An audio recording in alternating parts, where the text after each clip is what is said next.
అందరికీ నమస్కారం. భాగవత పద్య పఠనానికి స్వాగతం. బలిచక్రవర్తి వద్ద దానం స్వీకరించిన వామనుడు కొద్ది కొద్దిగా ఎదుగుతూ బ్రహ్మాండమంతా నిండిపోయాడు.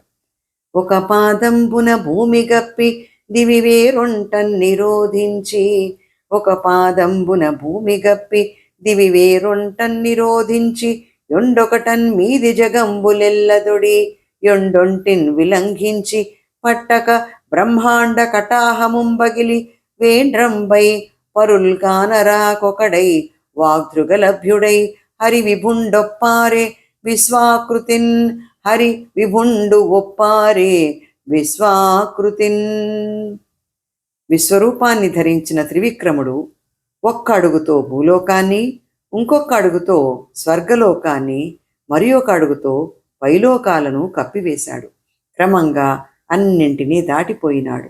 ఆ మహారూపం పట్టకపోవటం వల్ల బ్రహ్మాండ భాండం పెటపెటలాడి బద్దలైపోసాగింది. ఆయన తప్ప ఇంకెవ్వరూ కనిపించకుండా పోయారు. ఆ విశ్వరూపుడు మాటలకు చూపులకు అందరాని వాడై శోభించసాగాడు.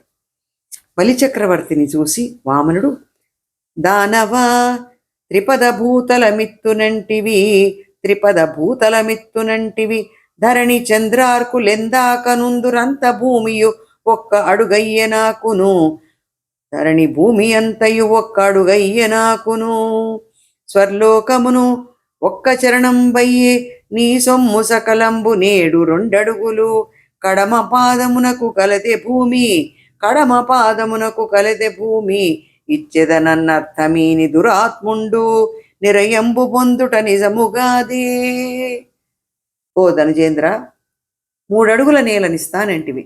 భూలోకము చంద్రసూర్యుల దాకా ఉండే స్థలము నాకు ఒక్క అడుగైంది, స్వర్గలోకం మరొక్క అడుగైంది.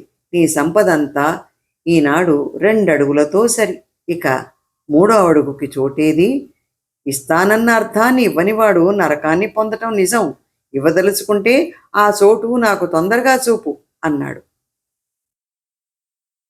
సూనృతంబగాని సుడియదు నా జిహ్వ, బొంకజాల నాకు బొంకు లేదు. సూనృతంబగాని నుడియదు నా జిహ్వ, బొంకజాల నాకు బొంకు లేదు. నీ తృతీయ పదము నిజము నా శిరమున నెలవు చేసి పెట్టు నిర్మలాత్మ, నీ తృతీయ పదము నిజము నా శిరమున నెలవు చేసి పెట్టు నిర్మలాత్మ. ఓ పుణ్యాత్ముడా, నా నాలుక సత్యాన్నే పలుకుతుంది, నా మాటకి తిరుగులేదు. నీ 3వ పాదాన్ని శాశ్వతంగా నా తలపై పెట్టు అని బలిచక్రవర్తి శ్రీమన్నారాయణుడి చరణ స్పర్శ చేత ముక్తిని పొందాడు. స్వస్తి.